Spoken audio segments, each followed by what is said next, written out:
Hello, Dawn. Hi, Benny. Lovely to see you again. Lovely to see you again, too. Thanks so much for taking the time to do this interview so that our audience can actually get to see you and they don't just get to read the words on the page, they get an experience of what's behind those words. Right. So let's just get straight into it. This is an interview with you about your harmonizing modality, which is a special modality for coaches and other practitioners, which we'll get into in detail.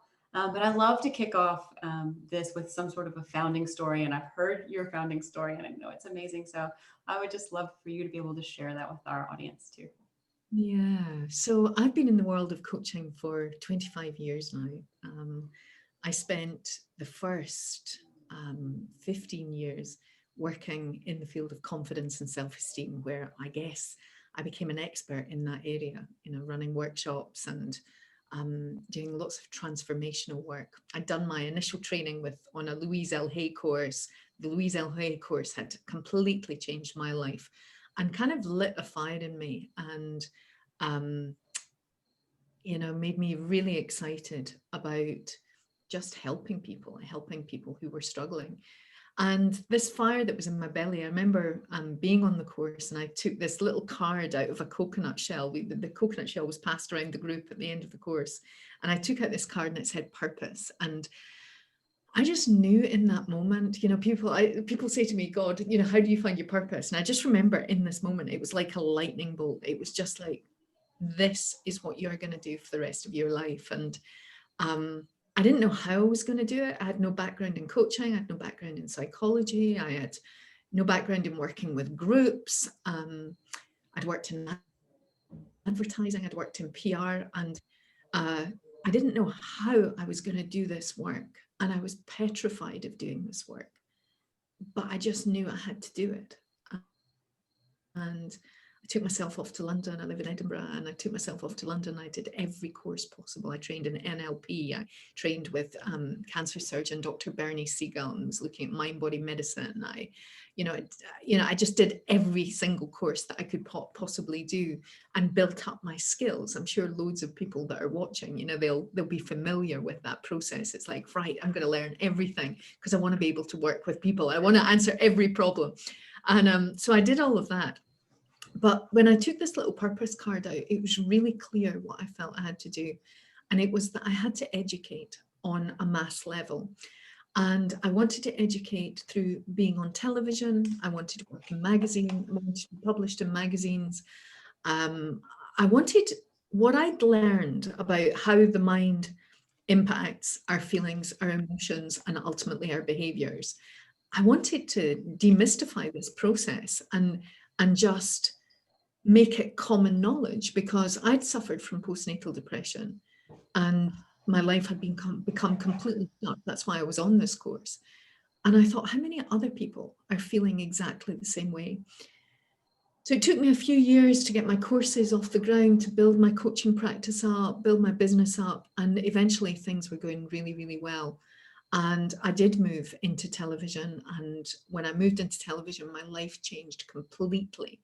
I was really, really lucky. I was working on GMTV, which is the biggest kind of morning television show in London, UK. And then I was offered my own television series on the Discovery Health channel. I was approached by Hay House to write 3 books. It was just incredible. I was asked to speak on the biggest stages in the world. I was working in America. I was having dinner with Wayne Dyer, Louise Hay, Doreen Virtue, all these people that I've been reading for years. Suddenly I'm sitting at a table of 10 and, I'm with them. And Louise and I just became, we were connected, she was like my mama, and so it was all pretty much a dream come true. It was absolutely incredible. And with that level of prestige, you are invited to do so many things, from the celeb parties in London, red carpet events, to working with some of the biggest brands in the world. Everyone kind of, when you have that level of profile, everyone wants a little bit of you. And one of the big things that I did was I worked for big brands, and I was an ambassador for the Dove Self-Esteem Fund, you know, it's the Dove adverts that we see on television. And the next thing I was asked to do is I was asked to work with Procter & Gamble, one of the biggest multinationals in the world, to do a campaign around the female menstrual cycle. And when we started to get into the work together, they realized that there was so much potential in demystifying, again, the menstrual cycle and really showing women the power they could harness through their changing hormones every month, you know, starting to access the deeper subconscious, starting to become aware of our deepest needs and desires by these changing and fluctuating hormones every month, you know. So I was presenting this information and they loved it. So with my agent, we made a proposal to them that we could start doing workshops and some campaigns for them to raise this kind of awareness around the menstrual cycle, combined with their promotion. I was working with Always, so it was femcare products. And Procter & Gamble loved this idea. So there was basically what we were looking at doing was setting up a £5 million campaign. It was a massive project and it was going to be international. And I basically was going to lead the creative side of the kind of psychology, menstrual awareness, coaching side to the business.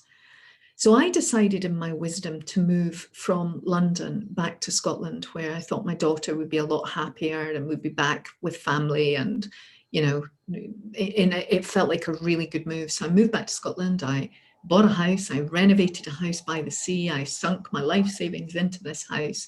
And I cut off from a lot of the work I was doing. I had a show on Hay House Radio. I was working at a big coaching school in London. I was doing occasional television work. And I thought, you know, this big project was going to consume my time. So I'll move back to Scotland and I'll embrace the project from Scotland, traveling back and forward to London. Anyway, I got back to Scotland, I renovated my house, I sunk all my savings into my house, and then I got a phone call, and it was the time of the credit crunch, the economic crash, and Procter & Gamble said, the campaign can't go ahead. We've decided to pull all new projects. So there I was, you know, with years of experience, kind of flying high at the top of my career. I've just moved 500 miles away from the center, the hub. I've cut off these connections because this project was just so full of promise. And the project didn't go through. So I thought, what am I going to do? So I decided, in my wisdom, I had all the contacts in Hay House, London, amazing contacts in the celeb world. And I decided that I would set up this portal myself. The problem is, and I guess coaches watching this, is that like when you don't have a background in marketing, you don't have a background in tech, your background is in speaking, it's in working with people, it's in doing transformation and change. I was moving careers into something, a territory that I was very unfamiliar with. There was no guidance then on how to set, you know, we're talking about 2010. There was no guidance on how to set up your online business. I was doing it from scratch. I was working with consultants. And before I knew it, every single part of my spare savings were gone. I had a team of, there were 3 of us working together. My savings were gone, and I started to take out credit on credit cards to support the business. I then got a big bill for £50,000, you know, so I don't know, between $50,000 and $60,000. I got this bill for a property that I owned, and I couldn't sell the property because of the crash. And it was just horrendous. It was like a few months earlier, I was on red carpets in London. Life was absolutely rosy. And then suddenly I was just plummeting into the darkness and trying to deal with this debt. At the same time, there was just a catalogue of disasters in my personal life. There were 27 things happened over 24 months that made my whole life just start to crash and crash and crash and crash. And I think the biggest and the most difficult thing for me was, I was kind of hailed as one of the top coaches in the UK. I had a great reputation. I had a fantastic background. My identity was really strong as a coach, as a professional who was successful. And in the background, my life was falling to pieces. And what I didn't know is sometimes we get so caught up in whatever it is that's crashing, whether it's our relationships, our businesses, our whatever it is that's going on, you cannot get your head up above water to try and find a solution to make a change. And I was drowning, and I was drowning, and I was drowning. And I got to the end of 24 months. The business was literally just up and no more. It wasn't making money. I was still making money from coaching. I was trying to do everything that I could to keep the business going. I was so stressed out. I had no time to myself. I had no time for anyone in my family, and everything was going wrong in my family. I so wanted to be there, but if I didn't stay in the business, everything would have crashed. I would have lost the house. And eventually, after 24 months, I was £100,000 in debt, and I was just wiped out. I had no energy.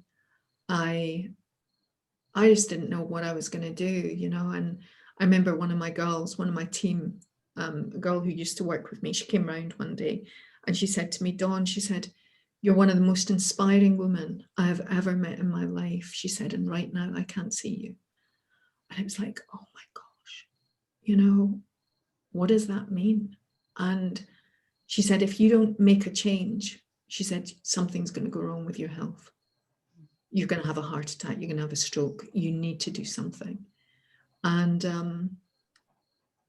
And I thought, okay, I hear you. I have got to give this up somehow. And it's so hard when something's not working, just to give it up, because you're giving up your identity. You're giving up, you don't know who you are beyond that experience, whether it's a marriage, whether it's a business, you don't know who you are. And all we want as human beings is we want certainty. And I had no certainty. I had no money.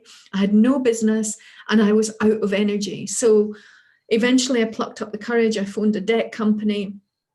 I fortunately didn't lose my house, and I got into a debt plan. And as soon as I gave up the business, I became catatonic. I couldn't move. I was so adrenally fatigued that I couldn't work for it was almost 3 years. I could not work.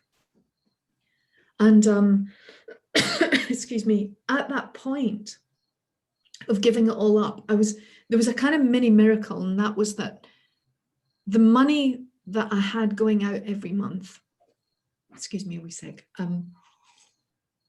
the money that I had going out every month and the money that I could get coming in with government benefits, because I had to go for government benefits. But bear in mind, 2 years earlier, I'm on the red carpet in London.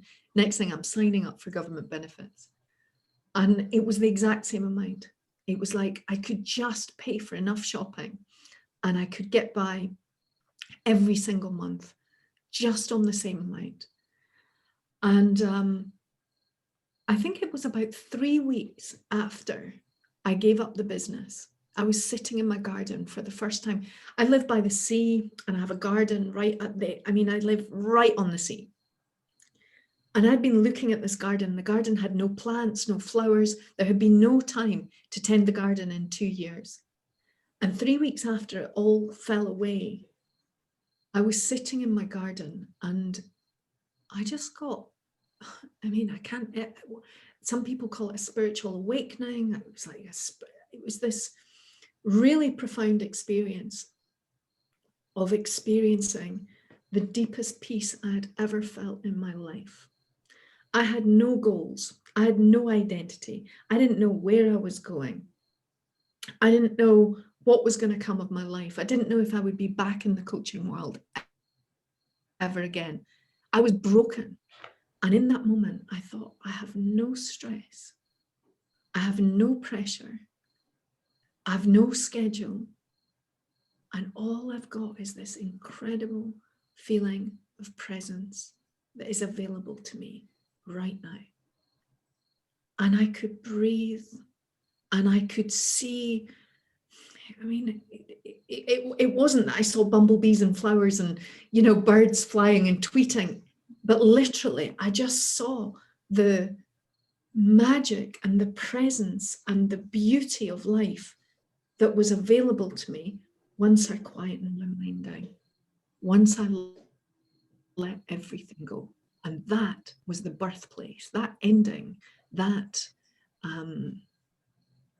epiphany was the birthplace of something so new and so profound that was about to grow in my life. And that process is the harmonizing process that I teach now. And what I learned over 3 years of stillness was I learned to tune my body in to the changing seasons. I started to watch how my energy rose in spring and summer and how I withdrew in autumn and winter. I watched how in my menstrual cycle, 50% of the month I was external, 50% of the month I was internal. I watched how the sun came up in the morning and my body followed it, and how the moon came out at night and my body followed it. I started to notice all these cycles, internal cycles, external cycles, that are the natural attunement to every other cellular being on this planet, whether it's a baby hedgehog, it's a fish in the ocean. Everything is tuned into nature, to inner rhythms and external rhythms. The truth on the inside, the truth in our intuition, the truth of our true feelings, how we feel, how exhausted we are, how truthfully we are feeling within ourselves. I was with that truth for 3 years. And what happened was I went from complete and utter energetic depletion and lack of identity into complete connection, energetic connection with myself, vibrant well-being, energy, vitality. And I just learned how to really regulate my body and my energy, how to get my energy and my wellness right up. I learned how to avoid stress completely. And the biggest thing is I learned that when we let go our expectations for the way that we believe life should be, there is a force in the universe, call it God, I will call it God, God, source, universal intelligence, that just like the energy that grows a tree or a flower into its full blossoming, even if that tree or flower has gone through adversity, through the seasons in its life journey, the intelligence of the universe will constantly guide it back to its fullness. I learned that as human beings, we were the same. But because we're governed by the mind, we think that we have to control and guide every aspect of our lives. We don't trust the inner intelligence. We don't entrust the intelligence of nature, of the universe, of this governing force, that if we allow it, it will move us. It will guide us. And by golly, did it guide me. And so much so that I now, there is nothing I'm frightened of. There's nothing I'm frightened of in life. I just know that this intelligence is there. There's no rush. I've been building a business over the last, gosh, when did I start it? I started it at the end of 2016. We're in 2020. So in 4 years, 3-4 years, I've built a business. And there's been not a moment of push. There's no marketing goes on. It's all done just intuitively. It's, I now have a big distributor that's distributing my training for me. So there's no stress for me. Yeah, it's amazing what I learned. And what I do now is I now share this process with my coaches. I train them in the process. First of all, they've got to feel it. They've got to experience it themselves. And then once they've experienced it, they then go on to work with it with their clients in whatever the clients may be suffering with, whether it's burnout, cancer, ME, people who are just overwhelmed, people who have had no, we work in lots of voluntary sectors where people's lives are in absolute chaos. Because I came from chaos, I know the system now to take you from chaos to peace, energy, vitality, and fulfillment. So it's a whole new system of coaching. It's a completely different process from anything that I've discovered in my 25 years. And I feel in a lot of ways, you know, I've designed it, but it was completely inspired. It's not from me, it's through me. It's not from me. It comes from somewhere higher for sure. Um, and I just followed what I witnessed, what I went through, and turned it into process so that I could share it with others. Yeah. For the coaches who are listening right now, who are just like, oh, tell me more, can you just give a little bit of insight into like what makes it really different from more traditional coaching approaches? Like what kind of processes do your coaches learn? What just a little sort of sneak peek or Yeah, so there's 5 steps. We've kind of got this little pyramid that's the five. So the cognitive process, which is very different from the experiential sessions that we do with the clients. The cognitive process is we build people's confidence. We teach people how to really accept themselves as they are, love themselves, trust their inner guidance. Um, uh, yeah, so there's this complete, uh, I talk about it being like, if you look at the seedling or a bulb of a flower, and you've got this little brown horrible thing. Within that is the DNA of the fully blossomed flower inside that seedling.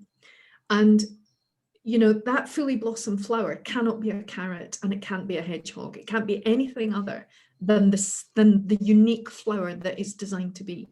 And the idea at level 1 with our teaching is we have to get you to recognize that you cannot be anything or anyone other than you. So we do this kind of recovery process. We do it through working mostly with the inner child.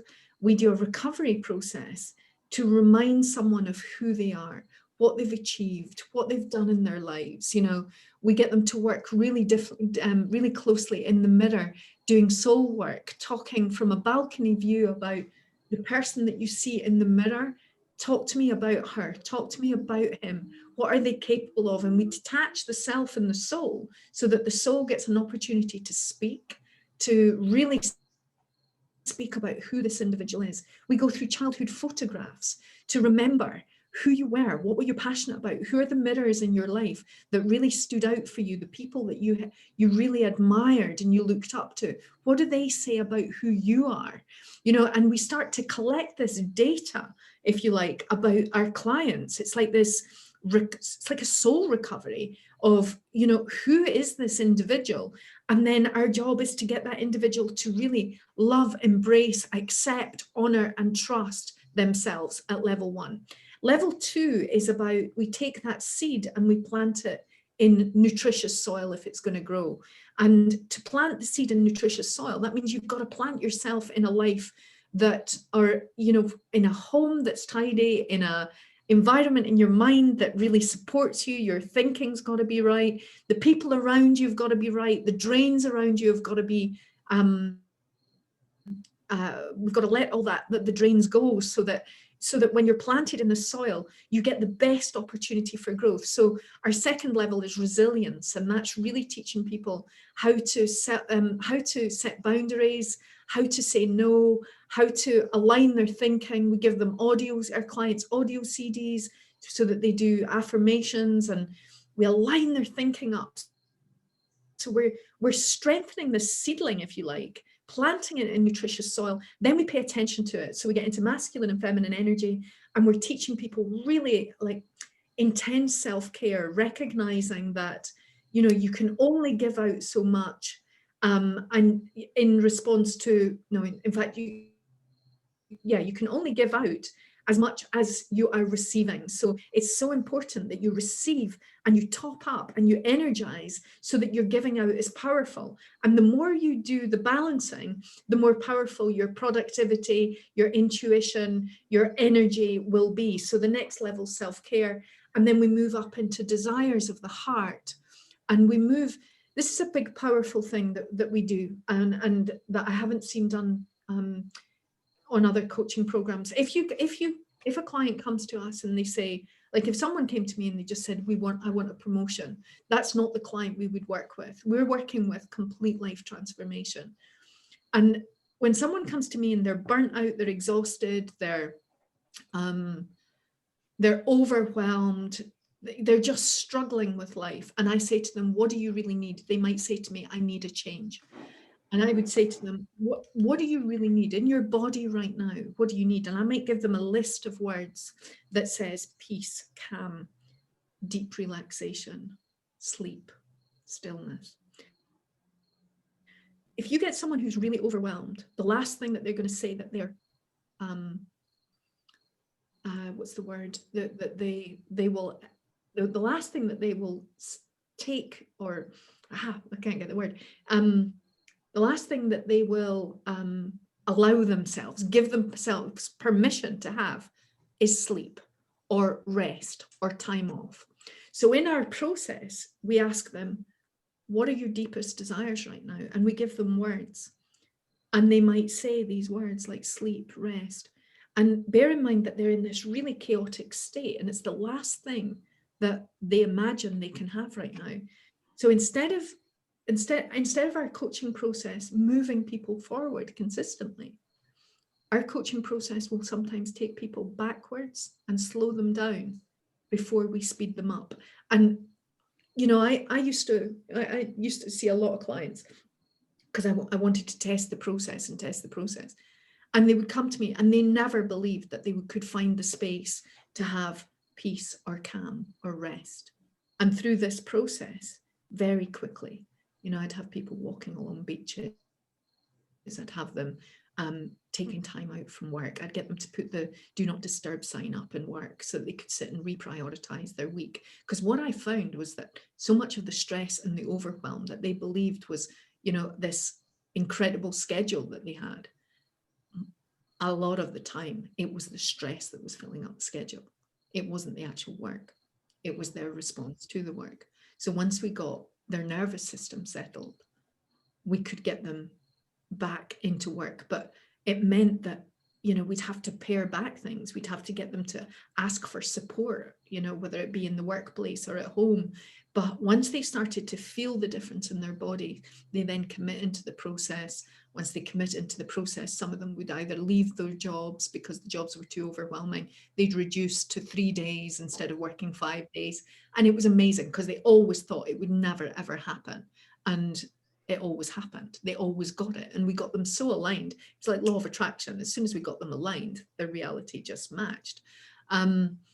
Yeah, so, and then ultimately our step 5 is about working in alignment with the universal flows. So when you really get someone into alignment and you get there, it's almost like with law of attraction. If your vibration doesn't match, if your belief systems and your behaviors are dysfunctional, but you're trying to manifest, it won't work. So you've got to align the system. And once the system aligns, I love this about working on coaching, like doing anything to do with coaching, is I can talk about the law of attraction. It's like, once the system aligns, once your mindset aligns, once your energy aligns, once the whole system aligns, then, you know, the universal flow can just start working with you. And then the synchronicities start to appear. And, you know, without doubt, every single session with me or my coaches, you know, the miracles that happen. People say it's miracles because stuff starts to happen because they align. They're aligning. They're falling into. They're coming into their power. They're coming into their flow. So the ultimate step in this whole process is getting people into flow and watching my coaches, you know, who come through the process. They do 3 days of training where they actually embody the process first themselves. And people's lives are just being turned on their heads. For the first time in their lives, people are slowing down. They're working more deeply. Their quality of life is just a major priority for them. And I remember when I was really struggling, really struggling, kind of thinking, what am I going to do for the rest of my life? Because I didn't know. And there was this question that just kept coming up. And it was, humanity is really suffering right now. How do we get people off the treadmill? Because I knew I'd been on it, you know, I'd been on it and at such a fast pace, and I just didn't know how to get off it.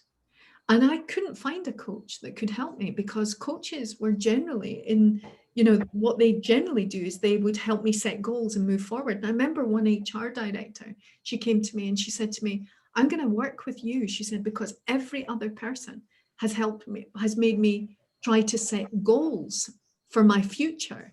She said, and what you're talking about is slowing me down in the present, and we'll deal with the future later. So yeah, it was interesting. What is your take on goal setting, actually? I think it definitely, there's a place for it.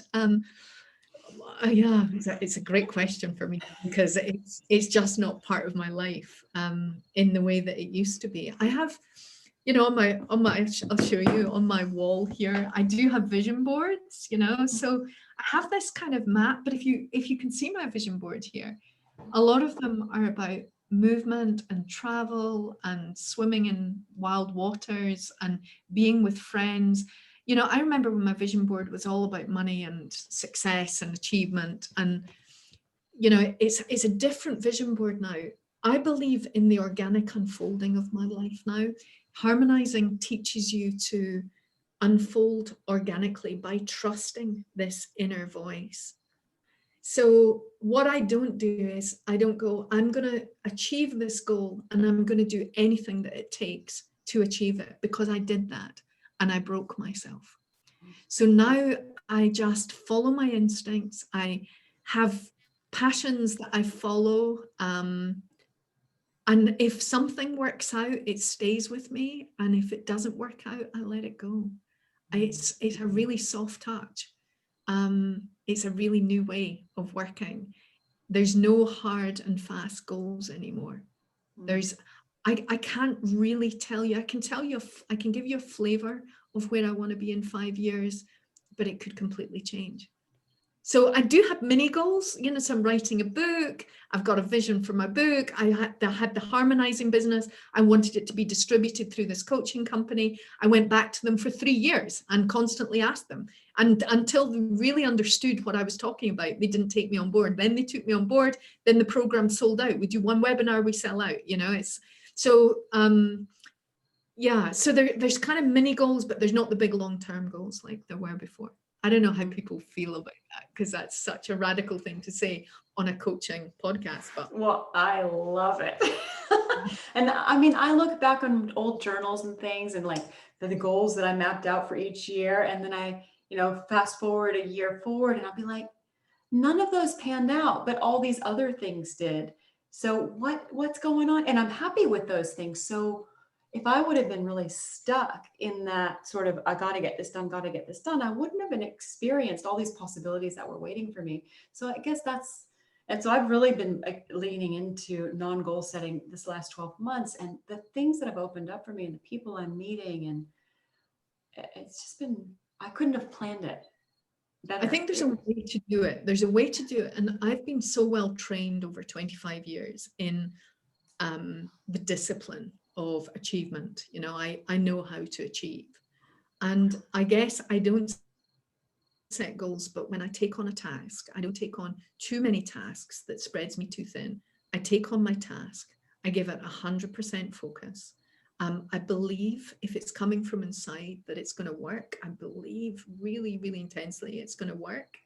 And I will work hard at, bringing it into manifestation. So I still work hard. But the attachment to the goal is the difference. If the goal doesn't happen, I won't be devastated. I trust now that because I was derailed, I really believed that, I knew, well, on that Louise Hay course, I kind of knew that this was my purpose and this was the work that I was meant to do in the world. And, it's like when I speak to you, it's the easiest thing in the world for me to speak in this field. It's so natural for me, which makes me feel like I'm completely aligned with it. So when I was about to lose, or when I did lose everything, I lost everything. And I just didn't know what was going to happen to me. But the way I was moved from the inside out, I just know now that if we create space if you create space, the empty space, and you give it time, sometimes it's quite a lot of time, you will emerge, or, you know, you and inspiration together will emerge. Something will bubble up. It's like people get made redundant, people end relationships, and we never imagine how we're going to move to the next thing, and the next thing comes, and so often the next thing's even better. So life is moving us. Life is moving us. Gandhi says it. He said there's a force in the universe that if you allow it will produce miraculous, if you allow it to flow through you, will produce miraculous results. And it's like, how do we stay open so that that can just keep moving through us, and we can just keep trusting that, you know, life is a series of beginnings and endings. It's like the seasons, you know, there's vibrant, high energy seasons, and then there's quieter seasons. Life is made up of these cyclical experiences of beginnings and endings, high and low. That's life. You know, we had a bit of a conversation before we came on air about, you know, people think, you know, there's this kind of idea that there's the right and the wrong, or there's the way to do life. There's, you know, that everything is welcome in life.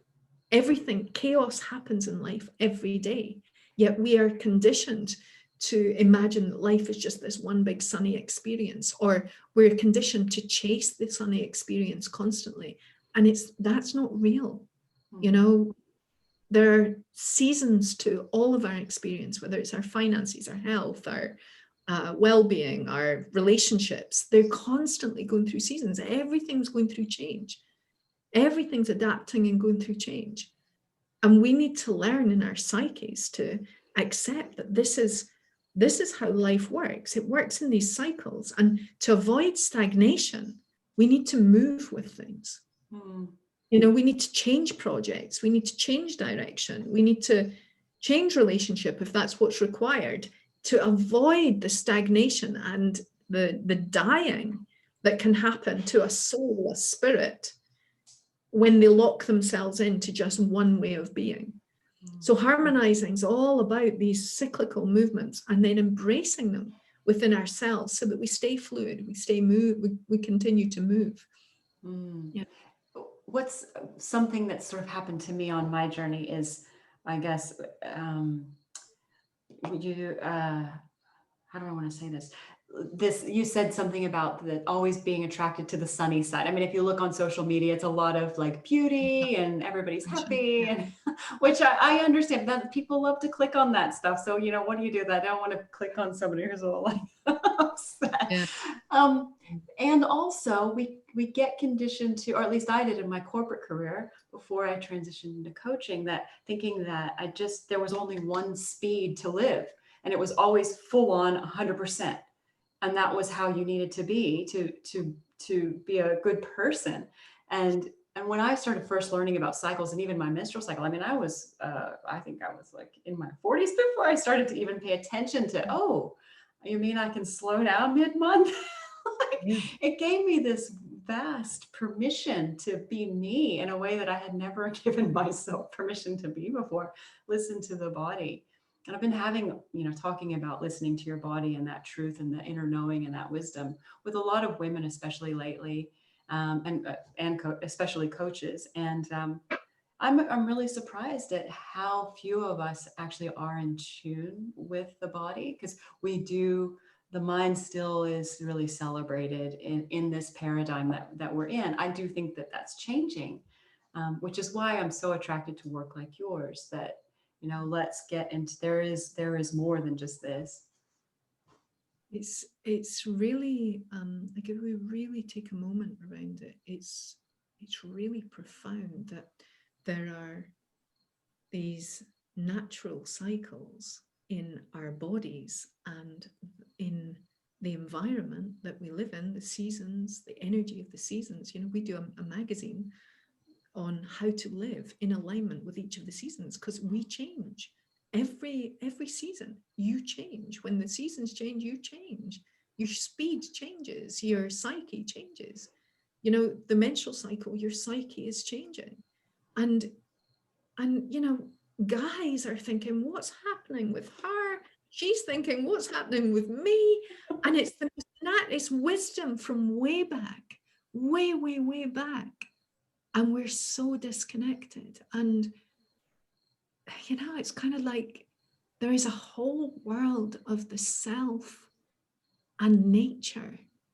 You know, you just need to look into the indigenous traditions. You look at Native American Indian wisdom, Aboriginal wisdom, you know, wherever, you know, and they are attuned and aligned. And we have become these materialistic consumers, you know, running at 100 miles an hour. And the danger is, you know, I've been in this industry for 25 years, and from a coaching perspective, there is a point where, you know, you can have more, be more, do more, or that's the, you know, that's the request in society is, you know, you're asked to, you know, build up your stuff, be more, do more. Organizations want more and more and more from you. You do your review one year, next year they want even more from you. And it's like, and we keep taking from the planet, and we're taking more and more and more from our planet and from ourselves. And we've reached a point where we are depleted of resources. Human beings have a certain capacity. If you go beyond that capacity, your body is keeping the score, and what will happen is illness, disease, and some form of breakdown. I was listening to a seminar this morning, and I was hearing about MS, multiple sclerosis. It used to be 1 in 3 for every it was 1 for 1 male and females had MS, their statistics. Now it's 3 women to every 1 man. And what it was Gabor Mate was talking about this. He was talking about the levels of stress in society are pushing our bodies. Women are dying more and more of lifestyle diseases. We're running families, we're running businesses, we're constantly putting ourselves under pressure to have more, be more, do more. But we have a limited capacity. And it's like there's a capacity of what can be taken out of the planet from a consumer point of view. And as we, you know, the link between the planet and us is that, you know, the more we put pressure on ourselves to have more, be more, do more, the more we consume, the more we consume, the more we take from the planet. So the two things are symbiotic. They're fundamentally linked. And both of us are just becoming more and more and more depleted and ill and broken. And our society is becoming ill and broken and fragmented. So, you know, this coaching industry, the personal development industry, where perpetual growth has been what we've been about. We're about growing, having more, being more, do more. There has to be a point where we have to cap that and say, wait a minute, what is my capacity? What's my natural pace of life? How can I align with the natural rhythm of the planet, of life itself? And I love that you're saying this. There is where health is. That is where vitality is. That is where fulfillment is, where connection is, where community is. And it's a different way of living. It's a completely different way of living. Yeah. Yeah. Yeah. I just want to give that some space to sink in. Yeah. We can't keep pushing. We can't keep pushing. Yeah. And I think yeah, that's the message I think coaches need to hear too. I mean, and we need to do it and experience it in our own lives first before we can bring that to the planet. So all right. So yeah. Let me just check on my questions and see what else we need to cover. I think we've covered a lot of the things I wanted to cover. How about this one? How easy or hard has it been for your students to create a business from harmonizing? Your harmonizing training. Yeah, most of my coaches are already qualified as coaches. They are coaches, psychologists, psychotherapists. We have dance teachers and yoga teachers as well that add this to their businesses, because there's a lot of synergy with yoga. There's a lot of synergy with a lot of freestyle dance practices, you know, that have backgrounds, things like Nia dance, backgrounds in martial arts and stuff. So harmonizing is very connected to nature. And then I think a lot of the Eastern philosophies, you know, whether it be yoga or whether it be Taoism or, you know, martial arts, there's so much synergy with what it is that I'm teaching and these philosophies. So yeah, so they already have, most of them have established businesses. And I just think currently, you know, to become an emotional well-being coach in a climate where people are just burning out left, right, and center, you know, and people do not know how to slow down. And mental health and well-being is one of the biggest priorities around at the moment. It's so on point from a business point of view, you know, to meet the needs of the demand that is out there at the minute. So yeah, I think, I mean, I have to be honest, because we take on people with existing qualifications, they tend to have businesses established, and this is their add-on so that they can work with people who are burnt out, stressed, exhausted, overwhelmed, don't know what their life purpose is, don't know who they are, you know. And I think in this climate at the minute, a lot of people are reevaluating. It's quite interesting with a vaccine in sight, how people are now feeling a little bit excited about the future, but what they're starting to look at is their time at home that they've had with their families and how radical that has been for them. And some of them think, I don't know if I want to go back to this 9 to 5 rat race. So that's quite interesting. So I think, you know, harmonizing helps someone evaluate their whole life. It asks you the question, who am I? What are my skills? What are my gifts? How do I protect those gifts? How do I bolster myself? And there, people's confidence and self-esteem goes through the roof through this program. It's my foundation training.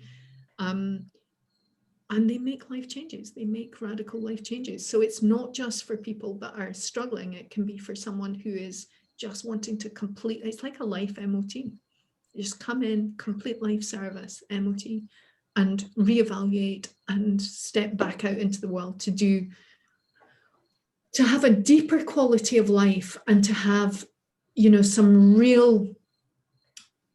Harmonizing is about fulfillment as well. It is not about existence. It's not about treadmill. It's not about just money and the old paradigm of success. It's saying, how do I spend time with my children? How do I look after my health and well-being? How do I feel energy when I get out of bed in the morning? How do I manage the schedule? How do I work less? You know, how do I do things that I love more? And how do you make that transition? And this process helps people do that. I'm just wondering, I'm thinking, in these interviews, I put myself in the coach's seat, and that the question of, you know, investing in a training and making money out of it, for people who are sitting in that kind of space, what would you like to say to them, if anything? So I'll say, you know, the training in itself, it costs £3,000 to do the training. The way that the coaching works is it's a 10-step process. So it's a 10-week process.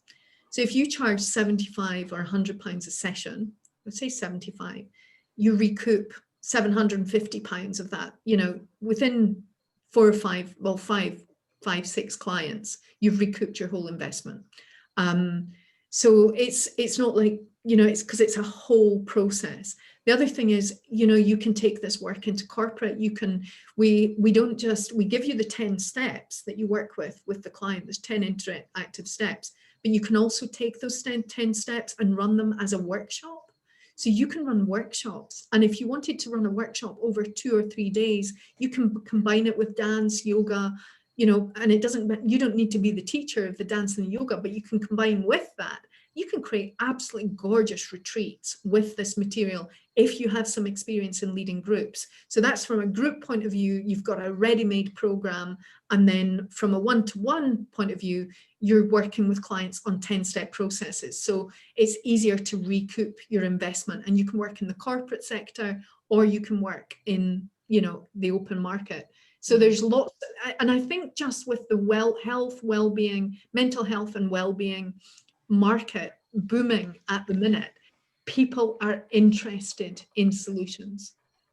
From a business point of view, we really support our coaches. We give them branding, we give them presentations, all sorts of stuff to help them actually promote the business as well. Then we've got this year, we've got a directory just about to come up on our website, because the more work like this that I'm doing, the more exposure there is for our coaches. So if I speak here and someone wants coaching, I don't do one-to-one coaching. Someone would go and they would find one of my coaches that would. So the more work, as my book's done and I go back out into the world again, there will be a business there, and you know, it's up to individuals to promote themselves the best way they can. But yeah, so there's a business model within it as well. That's great. I'm really glad I asked that question. I think that was really complete. And just for people who are listening or watching, we'll put the links to that directory when it comes up in the show notes of this interview. Okay, I think that covered actually a couple of questions. You mentioned a magazine before that it's about how to follow nature, and it's a beautiful publication that your organization puts out. So my assistant is a magazine designer, and we have just the most gorgeous time putting together seasonal magazines. So they're beautifully designed. There's a page on my website at donbreslin.com. If you go in there to magazine and you subscribe, you will get a magazine, beautifully illustrated magazine with just a whole load of philosophy around the season and the energy of the season, what's happening at this time, so you can start to align. You know, there's everything in there from skincare for the season, interior ideas for the season, exercise ideas for the season. So instead of, you know, just us thinking, okay, we do the same skincare all year round, or the house is the same all year round, it's really like a lot of clients come to me or used to come to me, and they would say, you know, I really find the winter difficult. And what we would do is we would align them with the winter, and we'd start to get candles into their houses. I'd get them out walking in nature, getting branches and creating magic, and really learning to flow with the season, and getting a journal out in these quiet months to start really exploring your creativity. Who am I? What do I want to do? What do I want to create in the world? Using that dark time for learning and growing. And when you start to see the seasons like that, and then you realize in the summer when it's all kind of mad, you're thinking, oh God, I've got to think about my business. It's like, no, I'm not thinking about my business now. I'm just doing my business now. When it comes to autumn and winter, that's my thinking periods. So it's like the menstrual cycle, but we work with the seasons as well. So yeah, it's beautiful. So that's great. Okay, so I have a question for you, because you know I'm talking to you from Australia, so we're Southern Hemisphere, so it's winter for you right now, summer for me. So how would the magazine work for me here? So, and also then if you're like in the tropics, does it change? Like are these weird questions? I think you have. Yeah. So ours is designed to our hemisphere. Yeah, fair enough. So you're going to be on the opposite one. So if you're watching in Australia, then you just want to go for the opposite of where you are right now. Yeah. Or in fact, no, your summer is in. We're summer now, so. Yeah. So just sign up for the summer one. That's it. Just sign up. All right, I'll sign up for the summer one. And then what do you know? If you do live in like in the tropics, and that you don't really you might have a wet season, like is there still that kind of thing happening? I'm not sure. I'm not sure is the honest answer. Yeah. I love that you said that. Sure. I'm not sure. And it's a bit like guys that come to us and they say, women go through menopause, and they go through these midlife hormonal changes. Do men go through things? And Yes, men go through changes. They go through lunar changes because women are also impacted by the moon and moon cycles. We talk about that in our magazines. Um, so there's all different things that are impacting us. But the straight answer around the male menopause is there such a thing? I don't know enough about it to know at the minute. I've gone for the easy answers at the minute. I've not drilled in quite so deeply. Yeah. Okay, well, I've got some really juicy questions for you just to end with. Okay. So I've got 4. And the first one is, given that this is all for coaches, we're talking to coaches, what piece of advice would you like to give to coaches? If you just give one thing. I think for me, and what I really try to do when I'm training is I get a coach to look at their life experience, their passion, like what really interests them, and combine their life experience with that to niche in an area of coaching. So for example, if someone was abused as a child and they've had a really difficult life and they've come into coaching, they've maybe done a bit of therapy, come into therapy and coaching, and they were abused as a child. And if that person has made a full recovery and really understands what other people feel like, that's an amazing area for them to go and use the gift, the soul gift, the experience they've been through, the wisdom that they have grown from that experience, and to go and use it in that area. If someone's been through corporate and they're exhausted and they're burnt out, and they've come into coaching and they think, you know what, I really love this. They might come into Harmonizing and realize that they want to work with people who have experienced a lot of what they've been through. And it just makes it gives you this, because I do believe that our soul lessons, the experiences that we've been through, give us tremendous wisdom and tools to help people, to genuinely help people. So I tend to find when people have actually looked back on their experiences, they look at what they're passionate, they combine the two, that's probably the easiest area for them to niche. And an area where they feel really competent, whereas trying to work on something constantly that's new and that you don't really understand, that's a bit more tricky. But if you've got that, I just think if you've got the soul lessons will guide you. I believe that we go through things for a reason. I also believe that, as coaches, we come into this field because, we know we can help, we know we can make a difference.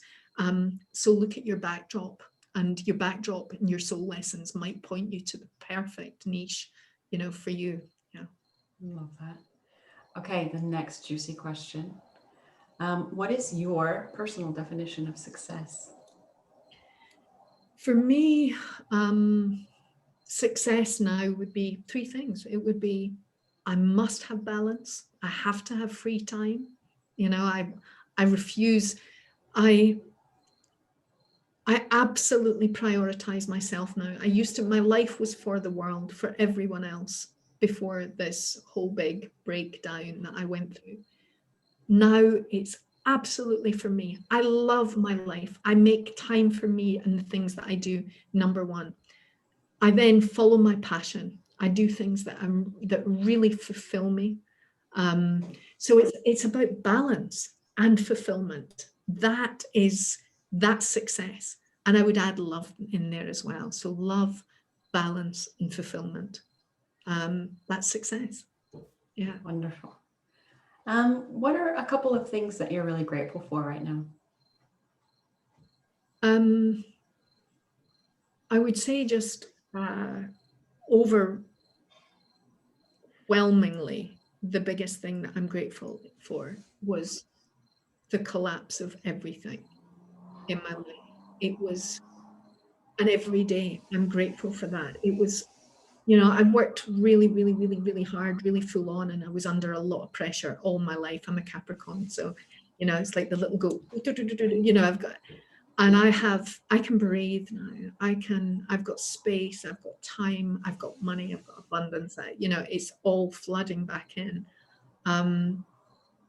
So the adversity that brought me here, and thank God I slowed down. I feel like God had me by the neck on the ground, holding me down. It was like, this is your job going forward. So we're just gonna really put you through it. And I survived it. Yeah, and I just love life. I just love life. I'm just so grateful to be alive. Alive. I know that's cliched, but for me it's huge, just to be here, to be alive. Okay. And then the last juicy question for you. What are 3 truths about life that you would share with your nearest and dearest? You could only pick 3. You did ask me this, so I have written three down. So it's not fair just to dump that one on you. You have to. No, I want to make them, you know, it's like, if I really thought, if my nearest and dearest, you know, the wisdom that I would take away from this planet is, number 1, there is a force in the universe that is working with you if you let go and trust. You've got to learn to do that. Learning to let go and trust is the biggest thing, but you are not alone. And this is not all happening by coincidence. There is a bigger picture at play. There is an intelligence in your body, in your psyche. You know, it's just there. It permeates your being if you just still down, take the time, get quiet, and you listen to it. You just got to get off the treadmill. You got to find a way to step off and be quiet, and you'll hear it and you'll feel it in your body. So that's the first thing. The second thing is, and I really believe this as well, is that you are capable of enduring and achieving much more than you could ever imagine. Like your capacity is infinite. You get so scared, you know, about making changes or giving something up or letting something go because you think you'll never deal with it. And you are so capable. You are so capable of coping, of dealing with just things that you never even thought you could. And we know that in retrospect, but we don't think about it every day. We don't think every day, you know what, I can endure more, and you can achieve even more. You know, you get aligned, you have the right people around you, you're in your right groove. You can do remarkable things. Probably, you know, our creativity is infinite, but most of us haven't played enough with it to really even learn, you know, about who we are and what we're actually capable of.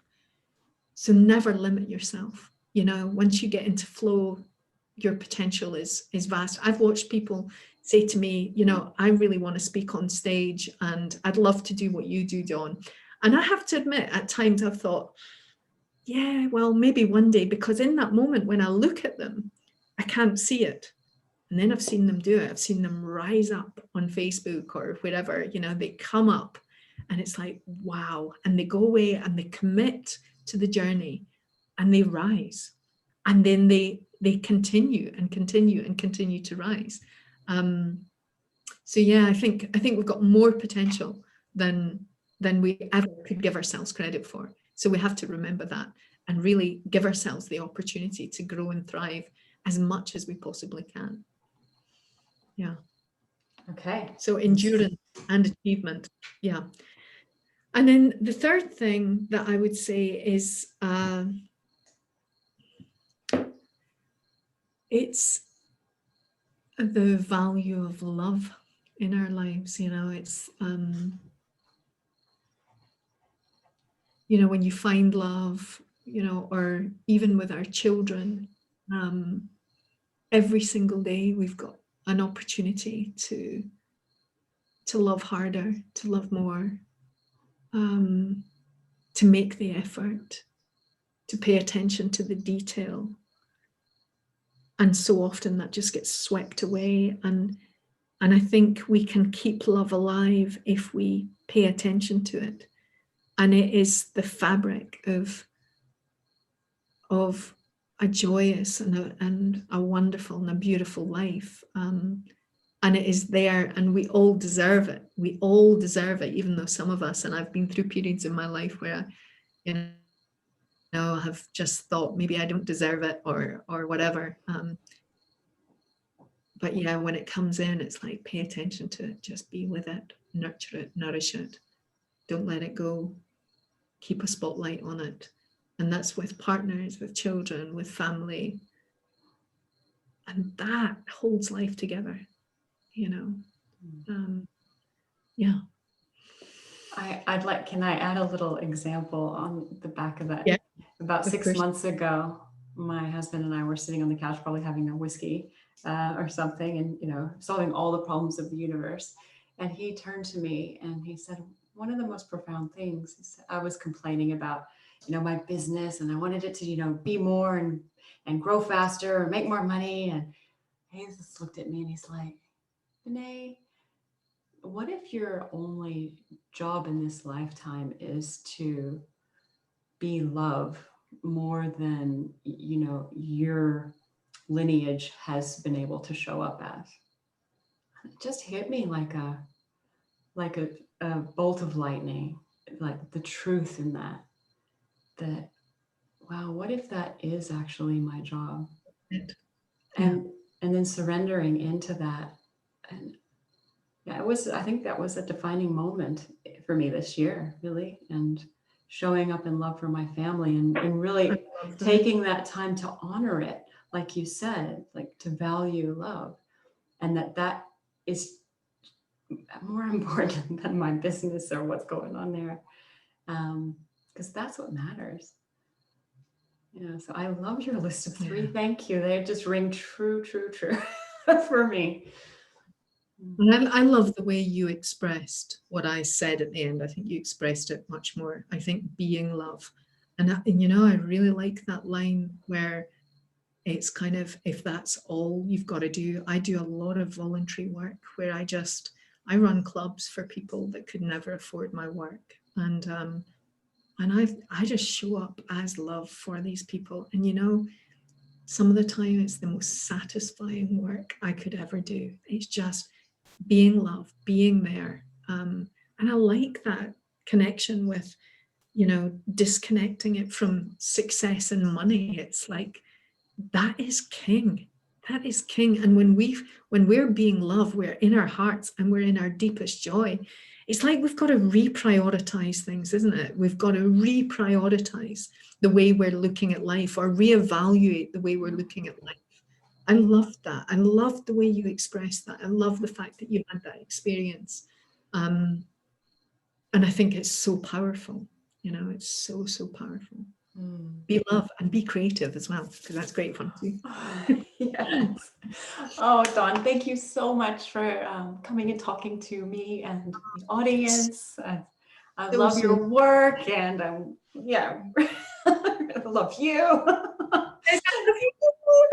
Yeah. All right. Well, let's wrap it up there. And yeah, just thank you so much. Thank you. Thank you, Benny.